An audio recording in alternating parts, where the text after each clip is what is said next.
So I think it's already 4:30. Let's start our webinar. Good morning, good day, and good evening of all of the participants, wherever you are. Welcome you to this webinar on sustainable groundwater management that is co-organized by the General Institute of Water Planning and Design of the Chinese Ministry of Water Resources and the Center for Agricultural Resources of the Chinese Academy of Science and the Swiss Agency for Development and Cooperation. I am Li Yan Wang from this SDC office in China, and I will co-moderate this webinar together with Professor Shen Yanjun of the Center for Agricultural Resources and Mr. Jean William from the Swiss Geneva Water Hub. So we all know 2022 is a year really highlighted by the issue of groundwater. In the spring, March of this year, the UN has announced its yearly UN Water Development Report that is titled Groundwater Making the Invisible Visible in Dakar, Senegal. And just in about 20 days in December, the groundwater policymakers and practitioners, they are going to meet in Paris for the groundwater summit. 2022, it's also the year that the Sino-Swiss cooperation flagship project on managing the groundwater will come to its end after more than 8 years collaboration. So we are very happy to organize this webinar at this special moment when COP27 is also held at this moment in Egypt. Today, in addition to two Chinese speakers, we are also very excited to have invited outstanding speakers from international community of groundwater. So first, I would like to invite our Councillor Nadia Bernardi, the head of SDC office, to give us an opening remark. Councillor Nadia graduated from the APFL, majoring in environment engineering. Before she came to China, she acted as the policy advisor for disaster risk reduction at the SDC headquarters and was also the senior advisor for SDC Global Program Water. Nadia, please, the floor is yours. Merci Lia. Bonjour mesdames et messieurs, chers collègues. Très heureuse d'être ce matin, cet après-midi, ce soir avec vous. Nous sommes très heureux de vous accueillir. Ladies and gentlemen, very happy to welcome you in Peking and next Beijing, and we hope we will meet physically next time, and our borders will be open very soon. The seminar today on management of aquifer is a fruit of 8 years of cooperation between China and Switzerland, and it aims also at sharing experiences on a journey on what has been called invisible that will take us to the groundwater, often described as invisible. Thus, we will virtually go from the plains of North China to the region of West Africa, Vietnam, India, the course of Lake Geneva. This knowledge sharing will take place at the national, regional, and global levels, each level feeding into other in this knowledge transfer. This is the end of an 8 year of cooperation between China and Switzerland, and the aquifer, which is covering various regions of China. And I would like to thank Professor Yang Jun for her collaboration and the moderation of this meeting. It is a very exciting. The tools and instruments developed allow better to understanding of the policy levers and pricing policies that influence farmers who are at the heart of the discussions. Professor Lili Yu and Professor Jianmei Luo will present the results of the collaboration. I would like to thank them very warmly. This cooperation has been active in China since 2009 in the field of climate change. On sustainable water management, for example, collaboration includes relationship with Ministry of Water Resources on a wide range of topics, integrated water management, especially with the Yangtze River Commission, sustainable water resources planning in Linjiang City, installation of a flood risk management system on the Yakhtan River at an altitude of over 6,000 meters. And you can see the picture behind me where the system was established with some equipment that were carried on camelback through the mountain chain. And China also benefited from the transfer of Swiss knowledge in dam safety. Switzerland has been committed for decades for water security throughout the world, which is the undeniable foundation of any society in the fight against poverty and development. Switzerland is active in several countries to accelerate the implementation of the United Nations Sustainable Goal number 6, SDG 6. Considered as the water tower of Europe, Switzerland has itself suffered from the overexploitation of aquifers, as Dr. Delos Cobos from the Geneva State will present, and I would like to thank him for his presence today. He will show us how a framework has been put in place with France to manage its boundary aquifer in a sustainable for more than 40 years now. Gabriel, you will correct me if I'm wrong. The sustainable management of aquifers is delicate and requires a close dialogue between different sectors, environmental, agricultural, industrial, territorial planning, etc. A sharing of knowledge and good practices can accelerate water security worldwide. And it is in this spirit that this webinar is connecting all of us today. The West African region shows us that this management is also possible between different countries at regional level as water resources go beyond our borders. I'm very happy to welcome the Secretary General, Mr. Ndao, and I had a pleasure and honor to meet him a couple of years ago. He is very passionate by this topic. Senegal just hosted the Global Forum on Water. The region also hosted various countries, including Central Asia, to present its work on integrated water resources management on a large scale through the dedicated center, which is called the Dakar Water Hub or Pole or Dakar. I would like also to thank Mr. Njai from the Senegalese embassy, who is next to me. I'm trying to just make sure that he's seen. And thank you for your presence. Thank you for being present with us here today and for the leadership of your country on water security. Switzerland also collaborates with international institutions, acting as a connectors between different actors, sectors, scientists, and decision makers and among countries. I would like to thank Paul Pavelik for this collaboration in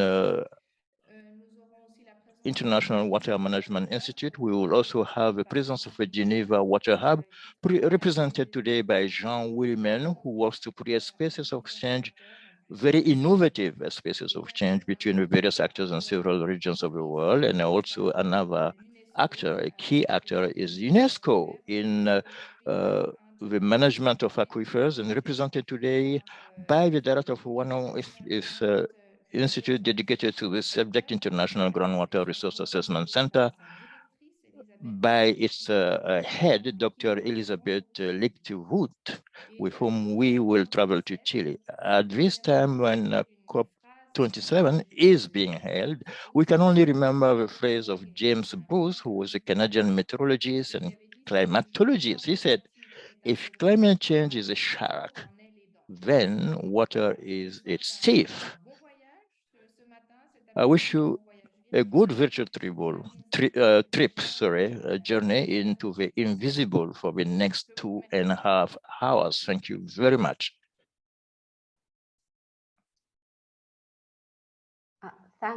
Thanks, Nadia, for this very delightful and interesting speech. So I think the participants might already can't wait to start the journey with our speakers today. That is so valuable, really, under the COVID-19 situation at this moment. So let's start the journey together now. So let me first introduce our first speaker today, Professor Paul Pavlik from the International Water Management Institute. So as a senior researcher at IMI, Paul has led or participated in many groundwater projects in Asia and Africa. So Paul, so where you may take us today, so we follow you. Thank you, Leanne. I hope you can all see me and hear me. Allow me to share my screen.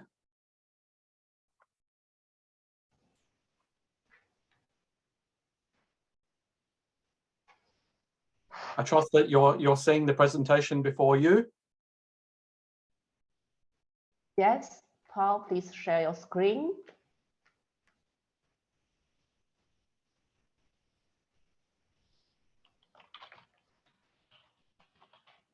Are you seeing my screen? I think it's coming. Yeah, it's coming now. Go ahead. Wonderful. Finally, we are there. Thank you very much. Good morning, good afternoon, good evening to you all. I'm going to take the first step in this journey into the invisible, and the title of my presentation is Global Experiences Towards Achieving Sustainable Groundwater Use. Now, few of us in this webinar would disagree about the amount of attention drawn to our groundwater resources, which has probably never been higher than in this United Nations Year of Groundwater. Often the messaging associated with this attention can be a little bit negative in order to raise awareness about the worsening state of our groundwater resources. Whilst there's no doubt that unsustainable rates of resource use is a very serious problem across the globe, in this presentation, I'd like to just draw some attention towards some of the more positive developments that have been taking place in recent years.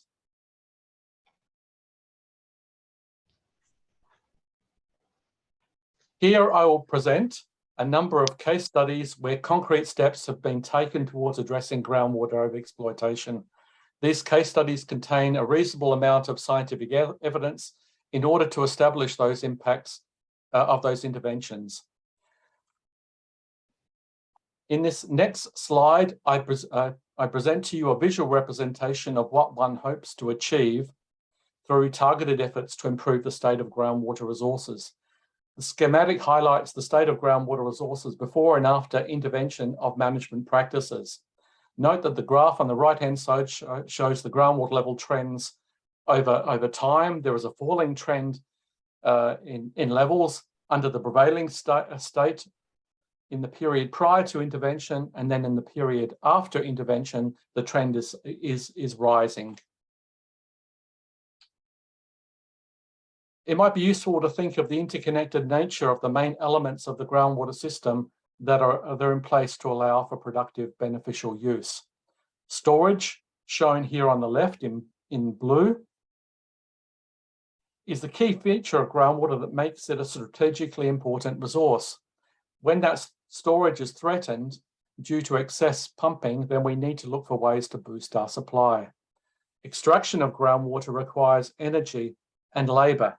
There are many technologies and practices available to enhance energy and labor efficiency. And finally, the use component shown in the green, shown on the right of the figure, brings in considerations about cropping choices and irrigation methods and ways of building awareness and capacity of water users and their support networks. Now that I've provided some background information, let's take a look at the first case study from the South Asia region.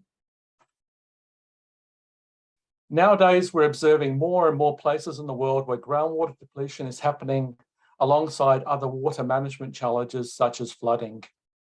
Think of the Ganges River Basin, for example. There, farmers are having to deepen their tube wells to irrigate rice and sugarcane due to groundwater depletion, whilst at the same time, each monsoon, large monsoon flooding events result in large crop losses.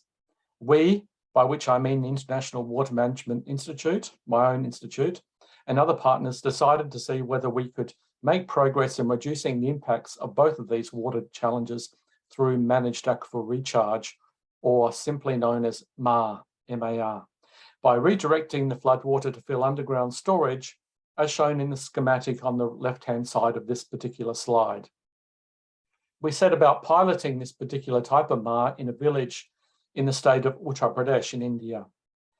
In these before and after photos, you can see how the village pond was converted for MAR by constructing 10 infiltration wells into the base of the pond and connecting the pond to an adjacent irrigation canal, which transported floodwaters during the monsoon months.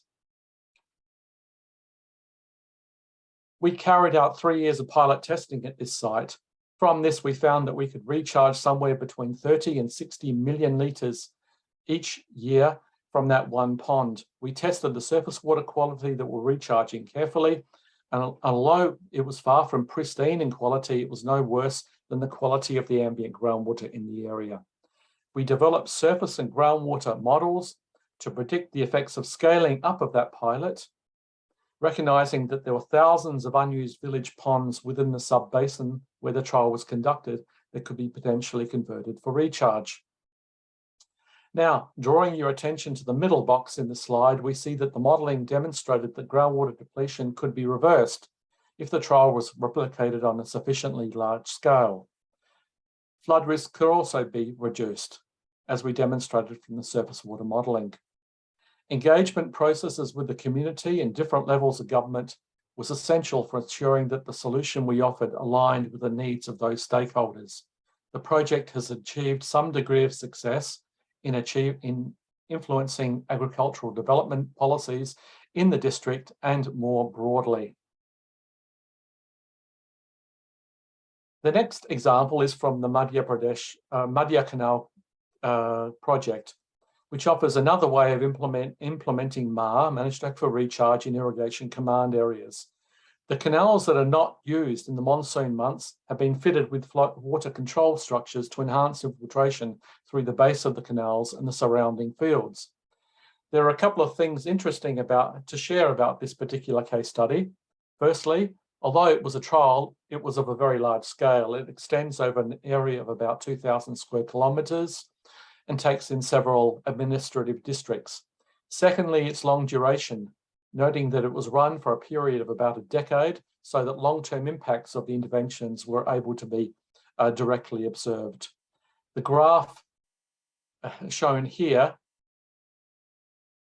through this reoperationalization of the canal shows declining groundwater levels which were reversed, and rises of around about 6 metres on average were achieved across the area.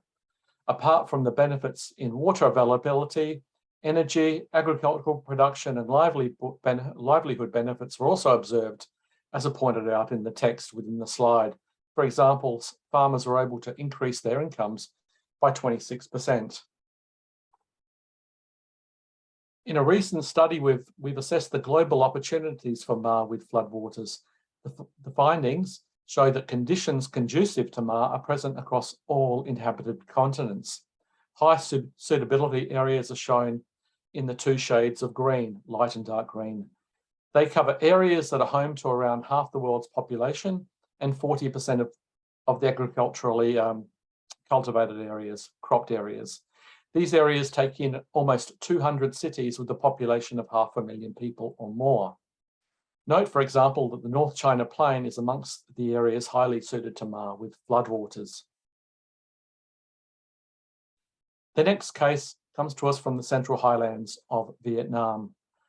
These highlands are a premier coffee growing region, and its location on basaltic terrain means that groundwater is a major water source. Due to the high levels of irrigation, water scarcity has been impacting on coffee production and the livelihoods of smallholder farmers across the region. Areas of highest water scarcity have been identified, as shown by the map with the blue pixels that are found in these water scarce areas are found in all major agricultural areas. IMI research has found that irrigation rates were significantly higher than the optimal crop water demand. A recently completed SDC Nestle supported project trained around 15,000 coffee growing farmers. The results showed that farmers who had received training on crop water use reduced their water use by around about 30%, as seen by the bar graph in the slide, from 581 millimeters to just over 400 millimeters. For those farmers alone, the savings would translate to around about 9 million cubic meters each year. So the opportunities are immense. Further research is underway to establish crop water requirements more precisely to provide guidance to farmers and agricultural extension agencies. Staying with the Central Highlands, we'll explore the piloting of managed aquifer recharge in that region. So Vietnam has a growing agricultural groundwater economy, but has yet to really make serious progress in Ma beyond desktop studies and modelling. This is work that was conducted from 2017 onwards, where we wanted to test and evaluate Ma at the farm level, making full use of the farmers' existing infrastructure to lower the upfront capital costs for these interventions. We evaluated the trial from technical, social, economic, and environmental perspectives. We found that the performance was variable across the 5 sites that we tested, and those sites are visible on the map on the left of the slide. The perceptions of the farmers was largely in line, in agreement with how well any particular Ma system performed. We found that there was endorsement from the government of Vietnam and the global coffee platform in terms of this new technology in Vietnam. Moving on to Lao PDR or Laos, this is the first of 2 case studies on participatory groundwater management, which I'd like to share with you. The focus here is on a small village of around about 2,000 people in Laos. The village is situated on gently sloping margins of the Vientiane Plains, as shown by the hydrogeological cross-section on the top right-hand side of the slide. The entire village water supply comes from the underlying aquifer, sandstone, shallow sandstone aquifers.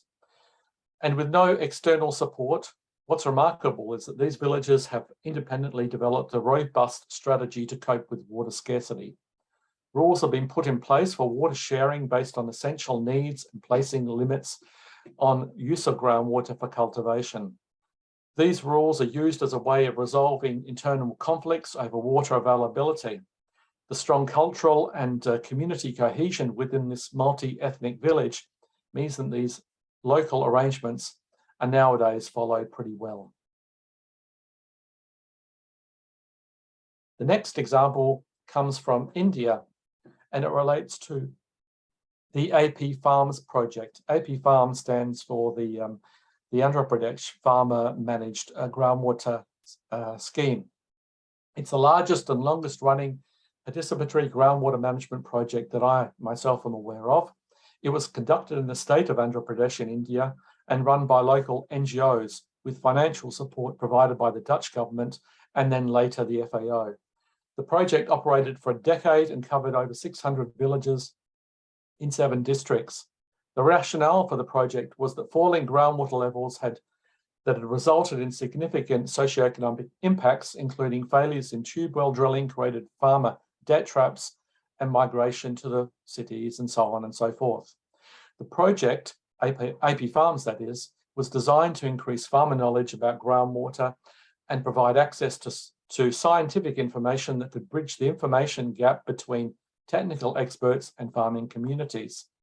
Some of the measures applied during AP farms included crop diversification, improved water efficient irrigation practices, use of water saving devices, efficient pump placement, imposing voluntary drilling bans, and more. Local institutional strengthening was also important. Groundwater management committees were formed with healthy representation from women folk in these communities.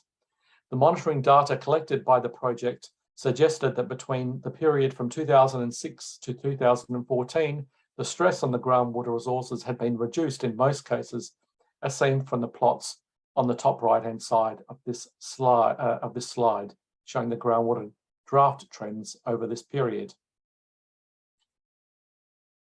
The success observed from AP farms and other experiments and case studies across India have had a major impact on government public policy. In 2019, the government of India, together with the support from the World Bank, started the so-called Atal Jal program to bring participatory groundwater management to scale across 7 drought-affected hard rock states across Western India, which are shown on the top right of the slide.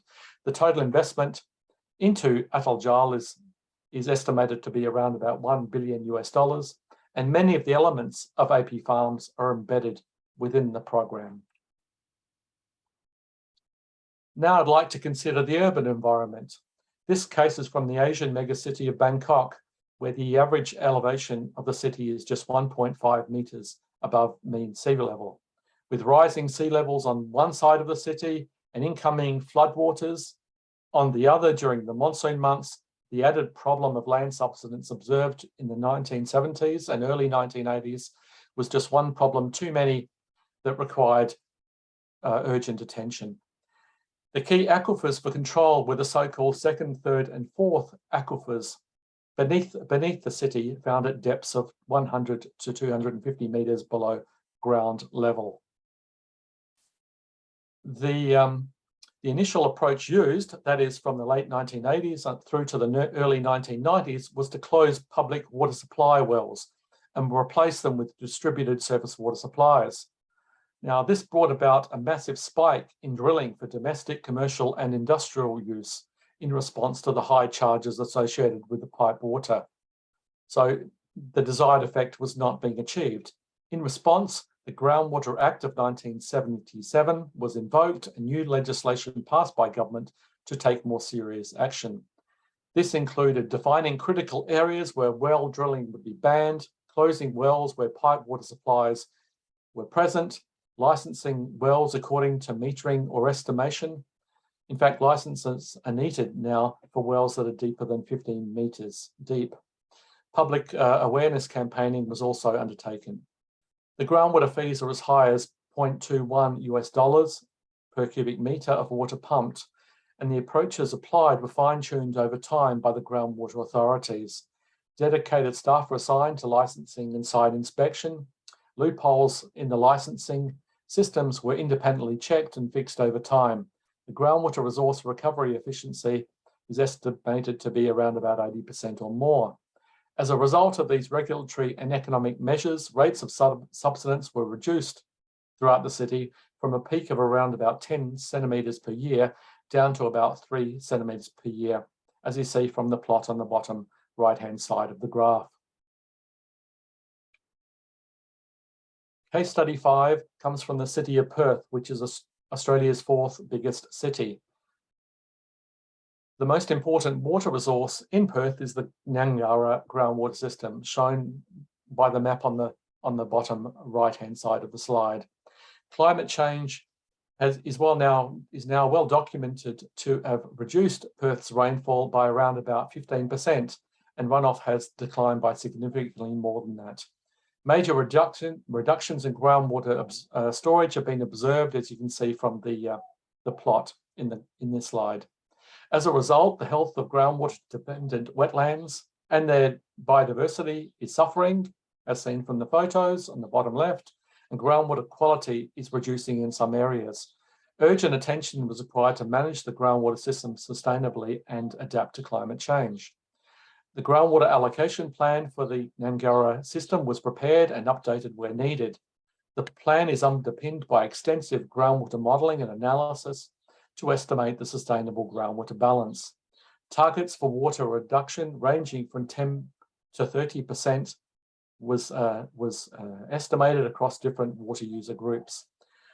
The regulator, the so-called Department of Water and Environment, has been using regulatory measures to conserve groundwater. They include limiting private licenses to 10 years, with renewal entitlements subject to change thereafter, reducing groundwater use for public supply, capping growth through licensing of self-supply systems, restricting daytime sprinkler use in summer, and total bans on groundwater use for outdoor gardens in the winter months, introducing MAR with highly treated wastewater. The graph seems to show that the measures implemented are having an effect as groundwater levels have stabilised in most recent years. And finally, onto solar pumping. India and South Asia more broadly are investing very heavily in the use of solar technologies for irrigation. There are a few key reasons for that. Firstly, in order to meet its commitments, India's commitments to the Paris Agreement to reduce greenhouse gas emissions. Secondly, to reduce pressure on electricity providers who are incurring heavy losses by providing highly subsidised power to the agricultural sector. And third, to improve farmer livelihoods by reducing input costs for farmers. To date, more than 200,000 solar irrigation pumps have been installed across India with the help of government and other actors. However, there are genuine fears that providing farmers with access to pumps that can operate whenever the sun shines at effectively a zero marginal cost will exacerbate the already large problems of groundwater depletion evident across India. An SDC-supported project is underway right across South Asia to address this and other barriers to sustainable, inclusive expansion of solar irrigation. The plots at the bottom of this slide are some emerging results from the Indian field sites in the state of Gujarat. One site is situated on basaltic terrain, another on alluvial terrain. They show that the rates of groundwater use between solarized and non-solarized farmers may not be substantially different. However, this is still a very preliminary result. Work in this area is continuing in the coming years. So finally, a few takeaway points from this presentation. Firstly, there are, I think, a range of solutions that have been demonstrated in addressing groundwater challenges, both in rural and urban settings.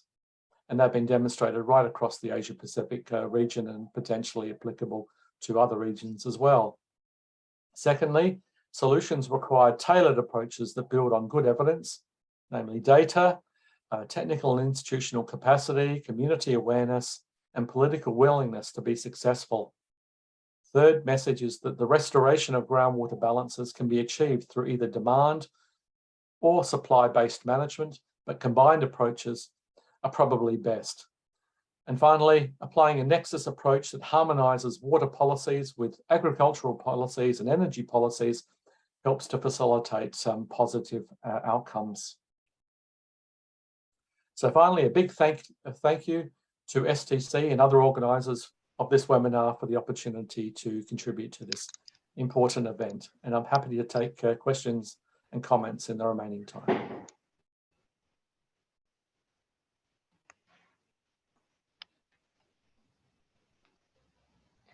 Yeah, thanks, Paul, for this so rich introduction, bring us to examples of 6 cases in different Asian countries. I think now the floor is open for discussion. As said, you can either raise your hand, make the questions, or you can put the question in writing in Q&A box.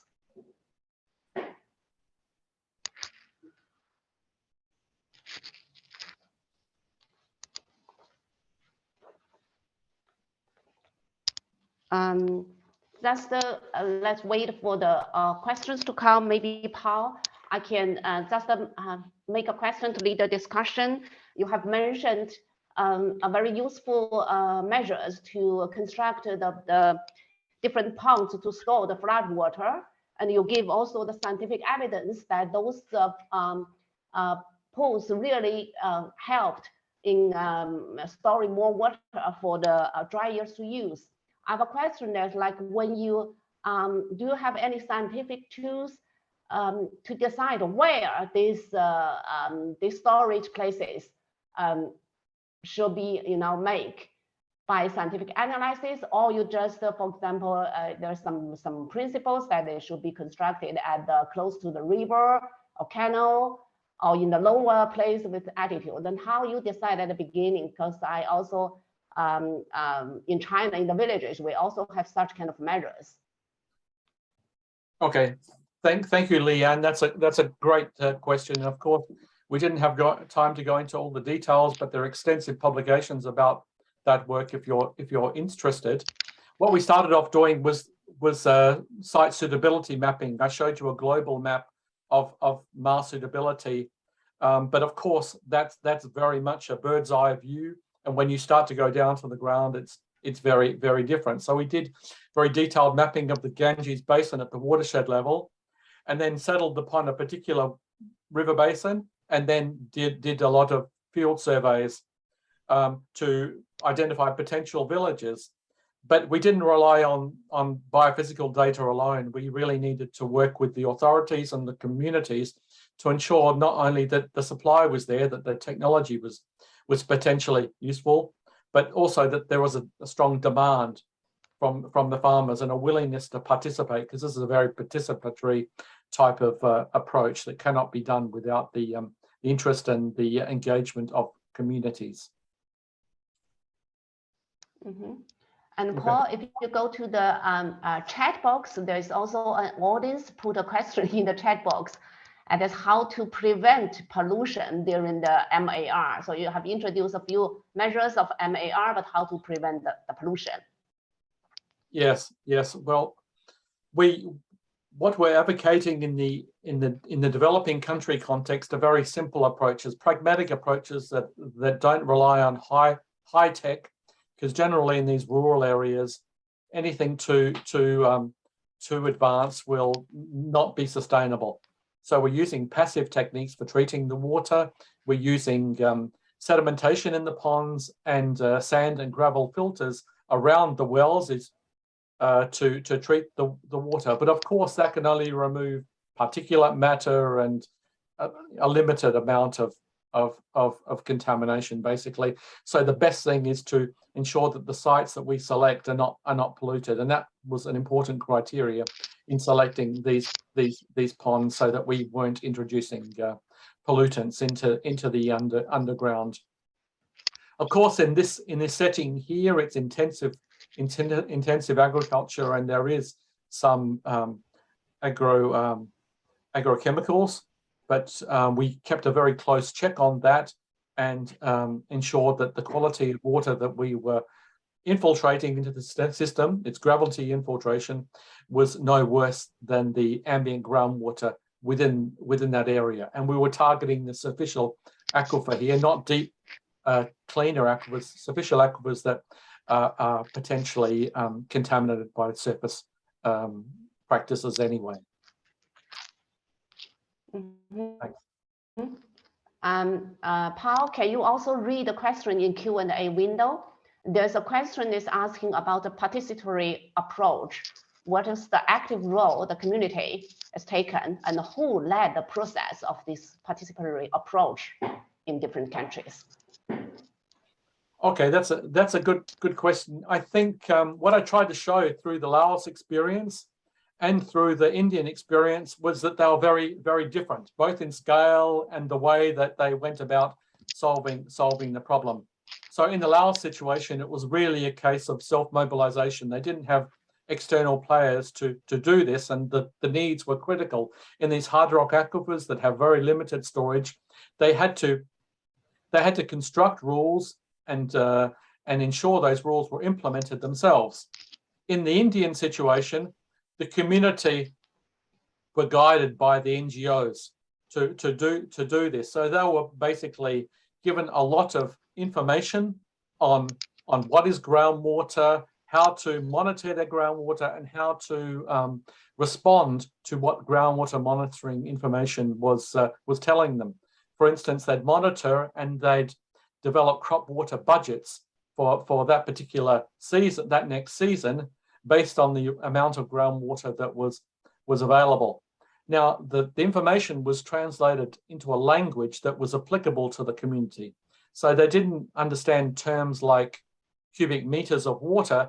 It would be explained to them in terms of the number of tanks, jugs of water or large water tanks, things that the community, in a language that the community could relate to and understand. That was the recipe for success in terms of AP farms, providing information to them in a language they understood to solve a problem that was really critical to their livelihoods. Okay, thanks, Paul, for this explanation. Actually, there's also a question about the groundwater water quality measures, but we don't have time to answer. I really want to stick to our time schedule. And I think we will, because this question is also not able to be answered in very short explanation. So we will try to answer all of the questions after the webinar, that for those questions that are not able to be answered during this 2.5 hours. So I think I passed the moderation to Professor Shen for the next speaker. 沈老师，请你来主持下一节。Professor Shen, over to you. Thank you, Paul. Thank you for the wonderful presentation. And next, we would like to give the floor to Dr. Lili Yu of GIWP. The topic of the presentation is a path to sustainable groundwater management in North China Plain. Okay, let me share my screen.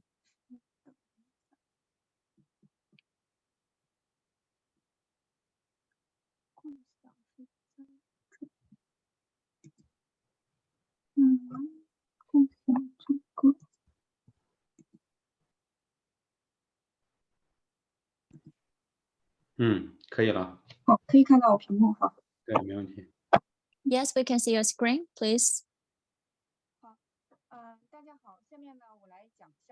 Hello, everyone. Now I'm going to talk about a path to sustainable groundwater management in North China Plain. So you see that actually North China Plain is the management area under SDC program. In recent years, we got great support from SDC, and I think that the study and research from many different angles greatly supported the underground water management as well as protection in North China Plain. Generally speaking, there are Beijing, Tianjin, Hebei, Shandong, Shanxi, and Henan. These 6 provinces are included in the North China Plain. Although it takes up only 4% of the national water resources, it supports 25% of the population and 25% of the irrigation area. Since 1970s, water consumption increased dramatically and also exceeds the carrying capacity of water resources, especially the lasting extensive groundwater exploitation. From this, you can see the status of the groundwater overexploitation, including both the overexploitation and the deficit of the groundwater and distribution of the groundwater overexploitation. You can see that it causes many problems. For example, the land subsidence. On January 2019, you can see that there is an action plan of the groundwater overexploitation control in North China being approved by the City Council in China, and it's been published in January 2019. By the end of 2022, degrees of groundwater exploitation will be 2.5 billion cubic meters, accounting for 70% of the total overexploited amount. By 2035, the balance between groundwater exploitation and replenishment will be achieved, and the deficit will be gradually mitigated. So there are actually 18 different kinds of actions being stimulated. For example, enhanced water saving, lower the intensity of overexploitation, groundwater replenishment, and a stricter control, because in North China plain, 70% of the groundwater will be used for irrigation. And actually, there are 2 seasons, plantation and winter wheat needs a huge amount of the water during the winter. So we think about to reduce the cropping of the winter wheat. And the other thing is replacement of the water resources. So you can see that the North-South water diversion project has been helping us to better allocate the water resources from north to south. And fourth, we can see the recovery of the underground water, just like MAR mentioned by Paul.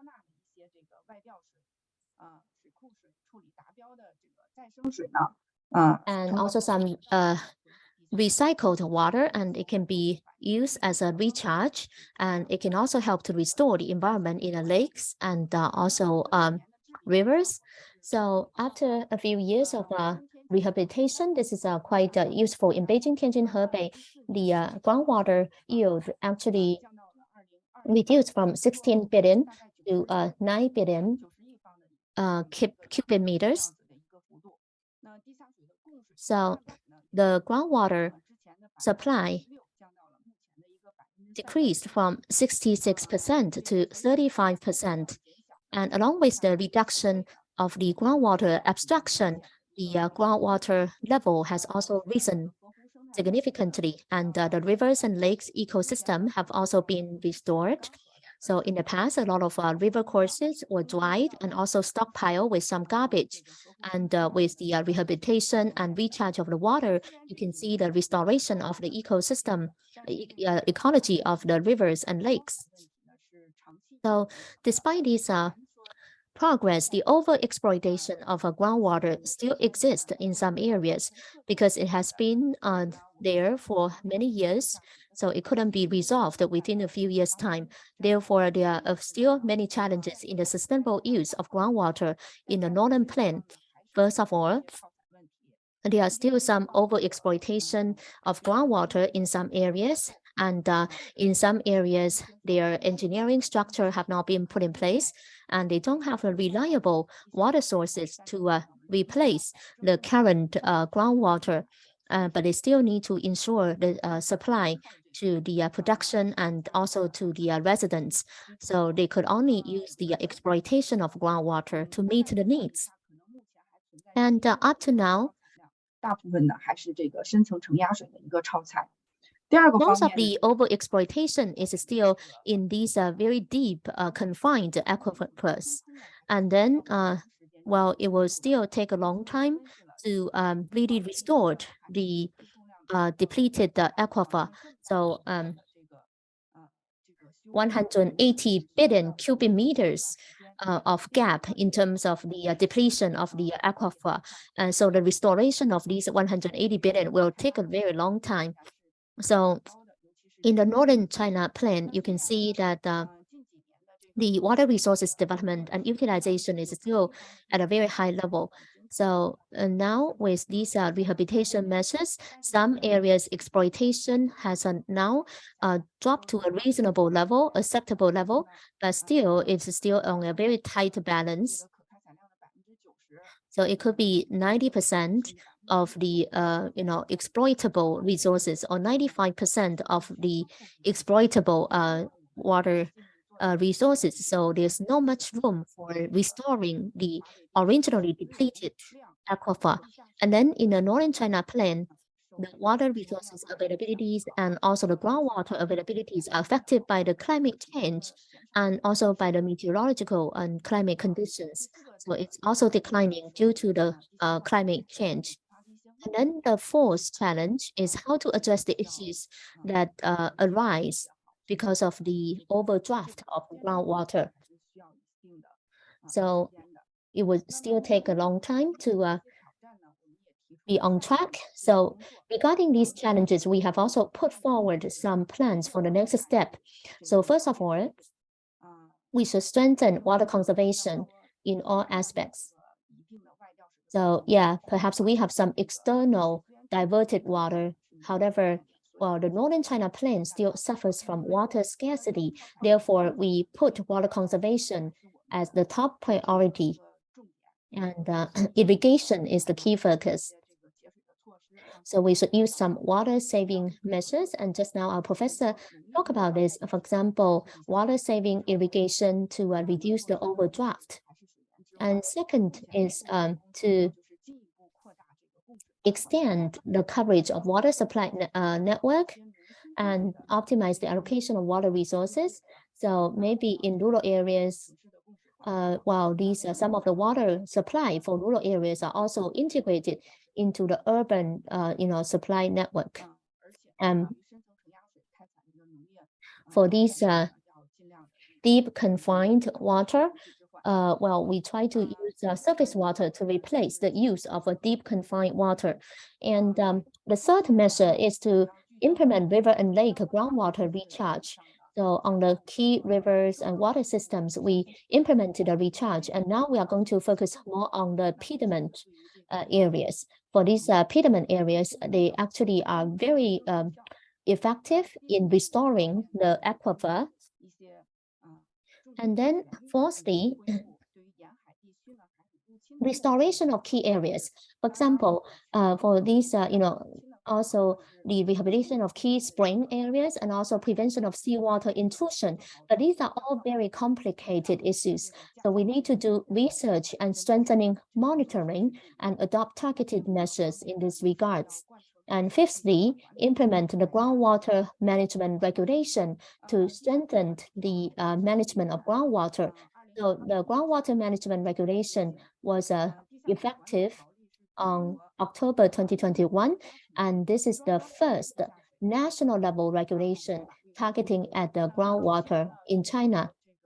In the past, before that, China had this water law, water pollution control law, and also a mineral resources law. In those laws, there are some provisions regarding groundwater, but they are just targeting at some specific issues, or the requirements are more in principle. And this groundwater management regulation, this is a very comprehensive regulation that covers all the different aspects, planning, abstraction, and also pollution control, management, metering, and etc. So currently, we are also doing some technical work to support the further implementation of the groundwater management regulation. And Northern China region is a key region for implementing the groundwater management regulation. First of all, we need to establish the water saving and water control mechanisms. So, we need to have some water rights allocation system and put in place a water market. And through the water tariff reform, we can facilitate the whole society to conserve water. And secondly, we also need to determine the groundwater intake volume limit. So we need to set this limit on the groundwater intake and groundwater level. So these are the so-called dual control, double control indicators. So we put forward that we wanted to have a dual control a few years back, and last year this dual control was implemented nationwide. So for each province, they need to develop their own county level groundwater intake limit and also groundwater level indicator by 2025. So these indicators and these targets are set, and then they have to fulfill these targets by 2025. So one is the groundwater intake limit, the other is the groundwater level target. So then in some regions, they would like to restore these depleted aquifer or overdraft volume, but in some overexploited area, they could not restore. They could not actually restore the level, the water level, but still, the water level might decline, but decline at a slower rate compared to today. And for these areas without overdraft, they need to also, they might be able to increase some volume of groundwater abstraction However, for the newly additional abstraction, they also need to do some calculation about the potential of the decline of the groundwater level due to this additional abstraction. And then the third type of the management measure is to improve the monitoring and measurement system.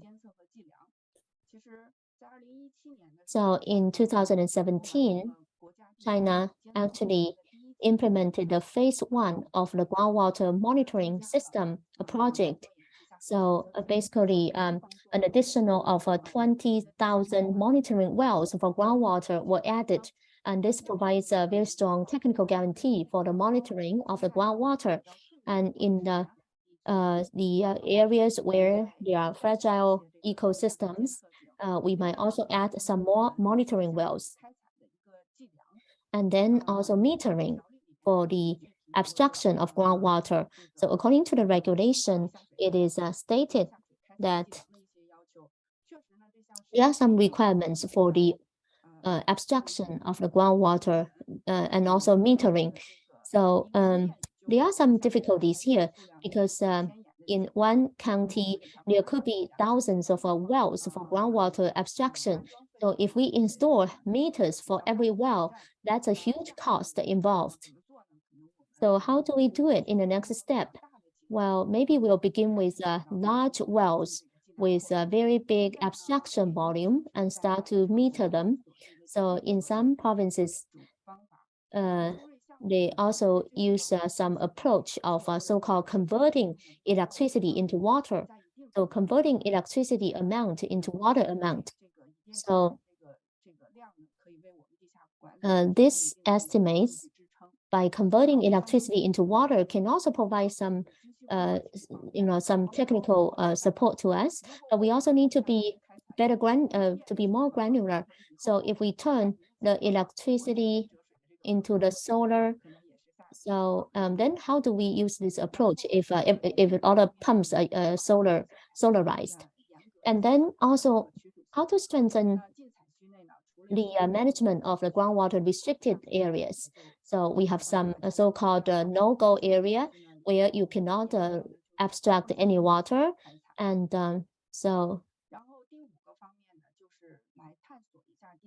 and fifthly, we would like to also look at some dynamic evaluation mechanism of groundwater overexploitation.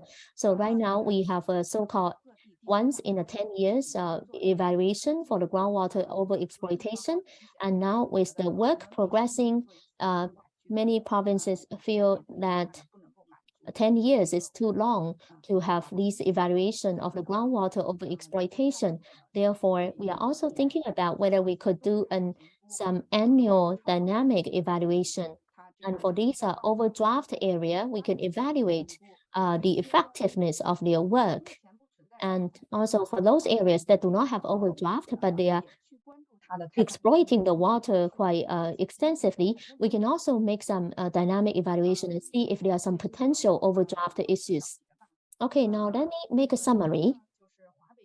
First of all, in North China, the groundwater overexploitation is a long-term problem, mainly caused by the mismatch between the water resources endowment and the demand for water resources for economic and social development. So basically, there is a so-called mismatch between the endowment and also the demand for water. And second, the causes for the overexploitation are very complicated. And addressing these overdraft, you need to have different government agencies and interdepartmental cooperation and coordination. And then water diversion projects, that is the South-North water diversion project, have provided a very good conditions for the groundwater overexploitation issue. However, still there is these overexploitation, and there's also geological issues caused by the overdraft of the groundwater, and it's very difficult to restore the geological conditions. And in some areas, the problems are irreversible. So I think in terms of the conditions and also the historical experiences, we need to put water conservation as the top priority. And in the northern China area, irrigation of agriculture is the largest user. And our farming approach is also different from EU and the US because we have these small holders farming, and so the area per household is pretty small, and therefore when we try to address the overdraft of the groundwater, we need to deal with farmers. And on the one hand, we need to incentivize farmers to conserve water and use less groundwater. On the other hand, we also need to use some policy guarantee to protect the interests of the farmers.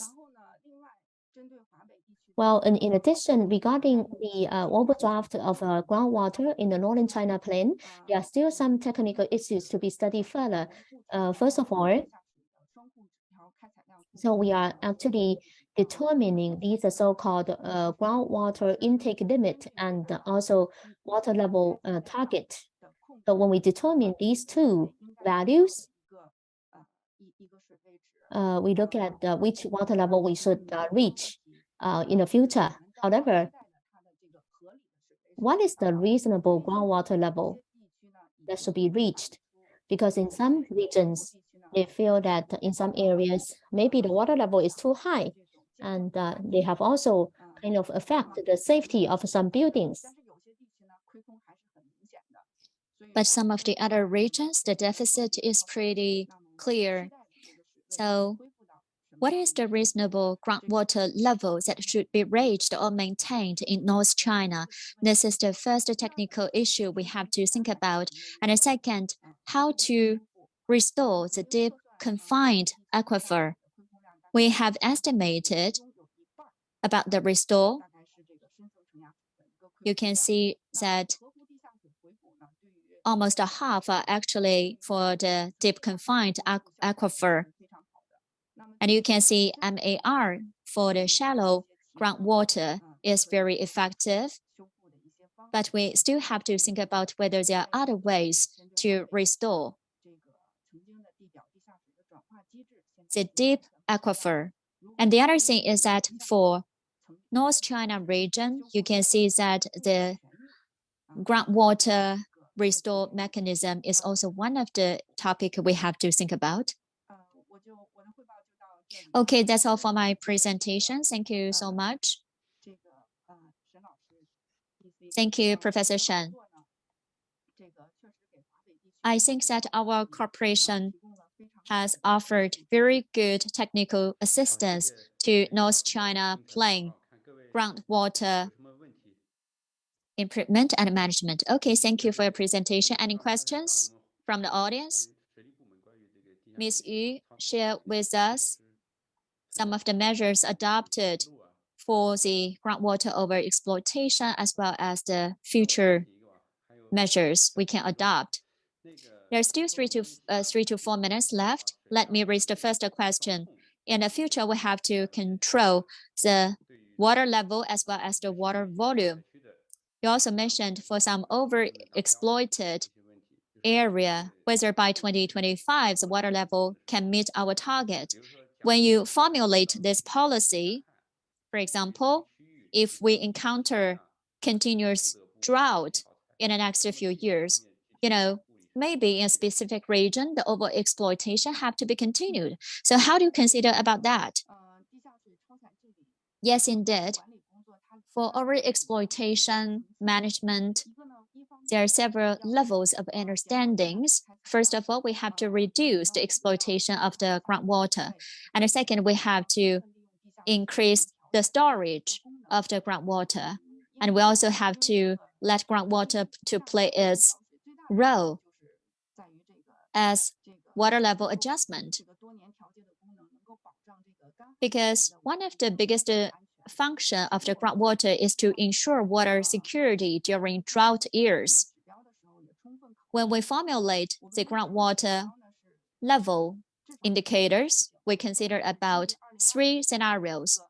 For example, whether this is based on 2020, if we formulate 2025 indicator based on 2020, we will think about if there's a continuous drought, what will happen and what will be the indicator. So this is a quite dynamic KPI.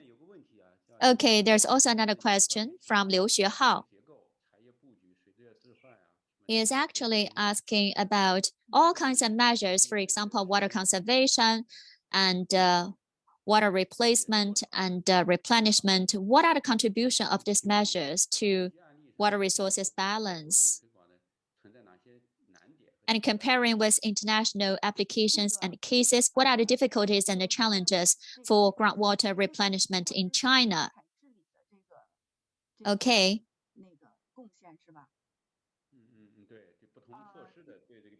Yes, he is actually asking the contribution of different measures to groundwater.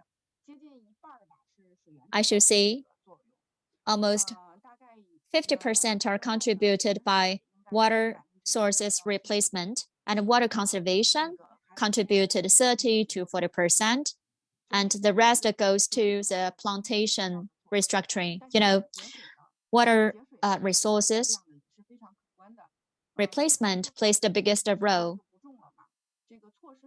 And for plantation, you know, this is a good measure, but it doesn't contribute that much because there are many challenges in the real implementation. As a result, plantation structure adjustment contribute not that much in a total. And internationally speaking, if you look at the promotion of MAR in China,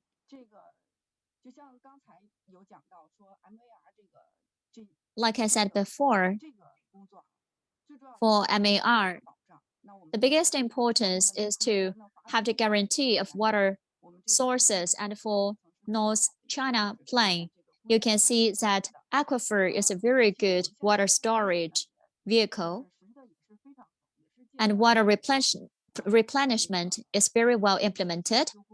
We also conducted some research and borrowed the best practices from the international community. And I believe that the biggest challenge is about water quality. And in some of the geography, you will also see that we have to raise the target of water replenishment. It's not that the higher the better. So in terms of water quality, you know, now water replenishment has been based on the cleaned water channels. So you can see that water quality has been very well controlled. Like I said, finally, you can see that the overexploitation of the groundwater still face some technical issues. How can we set the reasonable water level in different geographies? This is what we have to consider about.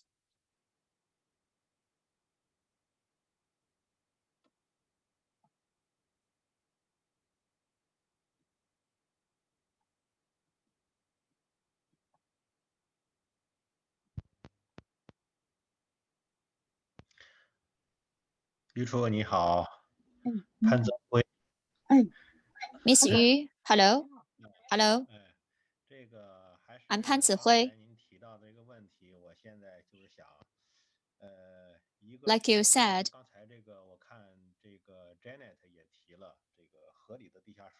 I also see that Janet asked the similar question about what is the reasonable groundwater level. The other thing, you can see in some counties in Hebei province, there are some natural weaknesses. So you can see that, you know, the water quality is not so good. And well, at the same time, there's also need to guarantee the food security. If that is the case, they have to exploit the groundwater. Based on that, if there are some considerations from your perspective, now you can see that in the overexploited area, most majority are actually the deep groundwater. And in next steps, we're also thinking about optimization of the water sources. We have to find the better superficial groundwater to replace the deep groundwater.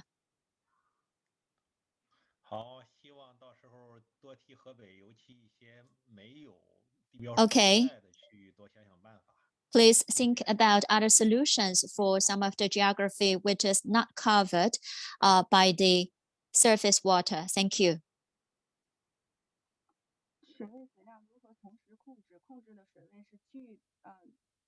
So how do we control water volume as well as water level?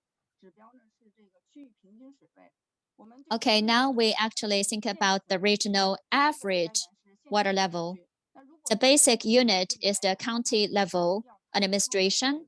So if there is overexploited area, if there's a very big differences, we have to divide it into a smaller units, which means a county level place will be divided into different units. And in each unit, we will have the monitoring well to supervise the water level. You can also use the algorithm mean to do the calculation.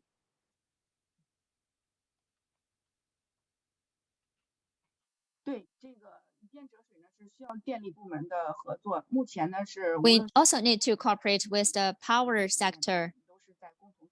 And nationwide, we have been promoting this progress altogether.